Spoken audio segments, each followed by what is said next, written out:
নমস্কার বন্ধুরা, Indian food চয়েসেসের রান্নাঘরের থেকে সকলকে স্বাগত জানাচ্ছি। আজ আমি আপনাদের জন্য নিয়ে এসেছি গরমের উপযোগী খুবই সুস্বাদু এক রেসিপি, যেটা কিনা আমি তেল মশলা ছাড়া রান্না করেছি। বলতে গেলে একদম তেল মশলা দেইনি। আর সব রকম সবজি আছে আর উচ্ছে আছে। উচ্ছের জন্য কিন্তু তরকারিটা খেতে খুবই ভালো লেগেছে। এরকম সুস্বাদু একটা রেসিপি, স্বাস্থ্যকর একটা রেসিপি গরমের দিনে যদি খেয়ে থাকেন খুবই ভালো লাগবে। আর এটা কিন্তু খুবই স্বাস্থ্যকর একটা রেসিপি। যদি দুপুরবেলা গরম ভাতের সাথে খাবেন তবে দেখবেন সত্যি ভালো লাগবে, মন প্রাণ জুড়িয়ে যাবে। আর ভিডিওটা দেখার জন্য একটু অনুরোধ রাখলাম। আর রেসিপিটা যদি সকলের কাছে ভালো লাগে, আবারও সবার কাছে অনুরোধ রাখছি চ্যানেলটিকে একটু সাবস্ক্রাইব করে দিবেন। তাহলে চলুন দেখে নেওয়া যাক আজকের রেসিপি আমি কিভাবে তৈরি করছি। প্রথমে আমি কিছু সবজি কেটে নিয়েছি। এখানে এই সবজিগুলো সব পাতলা পাতলা করে কেটে নিয়েছি। কাঁকরোল নিয়েছি, পটল নিয়েছি, ঝিঙ্গে আছে, বেগুন আছে আর পেঁপেটা একটু পাতলা করে কেটেছি। আর এখানে উচ্ছে নিয়েছি, উচ্ছের পরিমাণটা একটু বেশি রেখেছি। তারপরে কড়াইতে একটু সর্ষের তেল গরম করে নিলাম। তেল কিন্তু একদম 1 টেবিল স্পুন দিয়েছি, একদম অল্প তেলে রান্না করব। আর এখানে 1 চামচ কালো জিরে আর রাঁধুনি ফোড়ন দিয়েছি। এবার ফোড়নটা একটু নাড়াচাড়া করে ভেজে নিচ্ছি।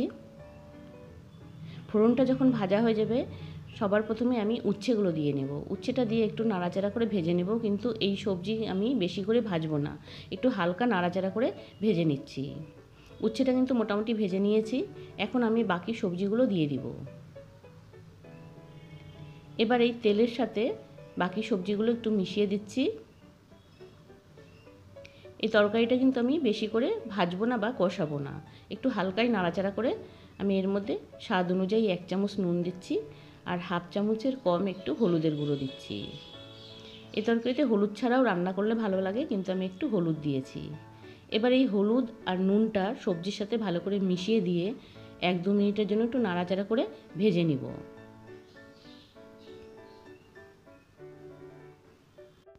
এখন এই সবজিটা কষানোর জন্য একটুখানি জল দিয়ে নিলাম। জল দিয়ে সবজিটা একটু কষিয়ে নিচ্ছি, কারণ এখানে তেল আমি কম দিয়েছি, তার জন্য কিন্তু সবজিটা একটু লেগে যাচ্ছে। এই জন্য একটু জল দিয়ে এই সবজিটা একটু কষিয়ে নিচ্ছি।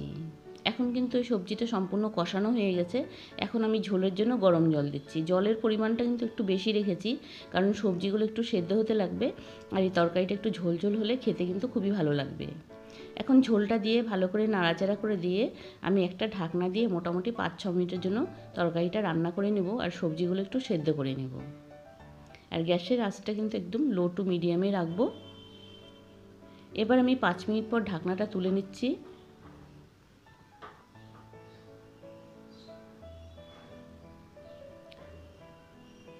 তরকারিটা এবার নাড়াচাড়া করে দিলাম। এখন কিন্তু আমি সবজিটা একটু ভালো করে নাড়াচাড়া করে একটু গলিয়ে নিচ্ছি, কারণ এই তরকারিতে বেশি মশলা দেইনি, সেই জন্য সবজিটা একটু গলিয়ে ঝোলটাকে একটু ঘন করে নেব। তারপর আমি তরকারিটা নামিয়ে ওই কড়াইটা একটু ধুয়ে আবার ফোড়ন দিচ্ছি। এখানে ফোড়নে আমি 1 চামচ সর্ষের তেল দিয়েছি। মাত্র 1 চামচ তেল দিয়ে আমি ফোড়নটা দিয়ে নিব। তেলটা এবার গরম করে নিলাম। তারপর আমি এখানে একটু আদা কুচি দিচ্ছি। আদা কুচিটা দিয়ে এর মধ্যে 1 চামচ জিরে আর 1 চামচ রাঁধুনি একসাথে মিশিয়ে একটু শিলনোড়াতে বেটে নিয়েছি। তারপর এই মশলাটা দিয়ে একটুখানি জল দিয়ে মশলাটা একটু সময়ের জন্য ভেজে নেব। মশলাটা কিন্তু বেশি ভাজবো না, একটু নাড়াচাড়া করে আমি যেই সবজিগুলো আমি সেদ্ধ করে নিয়েছি আগেই, সেই তরকারিটা একটু ঢেলে দিচ্ছি। এবার তরকারিটা দিয়ে একটু ভালো করে নাড়াচাড়া করে মোটামুটি 2-3 মিনিটের জন্য এই তরকারিটা রান্না করে নেব। আর খুন্তির সাহায্যে আমি একটু সবজিটা একটু ভালো করে ঘুটে দিয়ে একটু ঘন করে নিচ্ছি। দেখুন তরকারিটা কিন্তু মোটামুটি হয়ে এসছে। আবার একটু নাড়াচাড়া করে রান্না করে নিচ্ছি। এবার কিন্তু তরকারিটা সম্পূর্ণ রান্না হয়ে গেছে। এরকম একটু ঝোল ঝোল দিয়ে ভাত খেতে কিন্তু খুবই ভালো লাগবে। আর উচ্ছের জন্য কিন্তু তরকারিটা খেতে খুবই সুস্বাদু হয়েছিল। আশা করছি রেসিপিটা আপনাদের সকলের কাছে ভালো লেগেছে। যদি ভালো লেগে থাকে তবে নতুন বন্ধুদের কাছে আমি অনুরোধ করছি চ্যানেলটিকে সাবস্ক্রাইব করে দেওয়ার জন্য। আজ তাহলে এখানেই রাখছি, আরেক কোনো নতুন রেসিপি নিয়ে আপনাদের কাছে আসব। আপনারা ভালো থাকুন, সুস্থ থাকুন। ধন্যবাদ বন্ধুরা এই সম্পূর্ণ ভিডিওটা দেখার জন্য, আর এতক্ষণ সময় আমার সাথে থাকার জন্য ধন্যবাদ। আর এই রেসিপিটা কিন্তু অবশ্যই একবার রান্না করে খেয়ে দেখবেন, খুব ভালো লাগবে।